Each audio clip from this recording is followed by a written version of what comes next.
Operation Sindoor. భారతదేశంలో operation Sindoor అనేది ప్రస్తుతం ట్రెండింగ్ నడుస్తూ ఉంది. అసలు ఆపరేషన్ సింధూర్ ఏంటిది?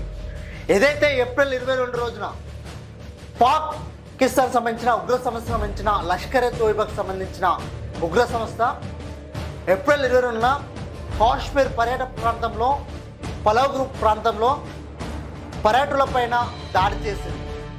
దాని ప్రతీకార చర్యనే ఆపరేషన్ సింధూర్. ఇది ఈరోజు మే 7వ రోజు భారత ఆర్మీ ఏదైతే పాకిస్తాన్కి సంబంధించిన సంస్థలకు సంబంధించిన ఉగ్రవాద సంస్థలకు సంబంధించిన ఉగ్ర స్థావరాలపైన మెరుపు దాడి చేసింది. ఈ దాడికి పాకిస్తాన్ తల్లడిల్లిపోయింది.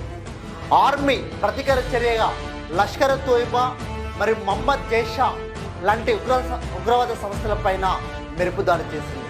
ఏకంగా ఒకటేసారి 6 ప్రదేశాలను టార్గెట్ చేసి పాక్ ఆక్రమిత కాశ్మీర్ మరియు ఏదైతే పాకిస్తాన్ సంబంధించిన ఉగ్ర స్థావరాలు ఉన్నాయో అక్కడ ఒకటేసారి ఎట్టే టైంలో 24 ప్లేసెస్లో 24 ప్రాంతాలలో ఎట్టే టైంలో దాడి చేసి దాదాపు ఒకటేసారి 200 పైగా ఉగ్రవాదులను హతమార్చింది భారత ఆర్మీ. ఇదే ఆపరేషన్ సింధూర్. ఏది ఏమైనప్పటికీ కూడా భారత ప్రభుత్వం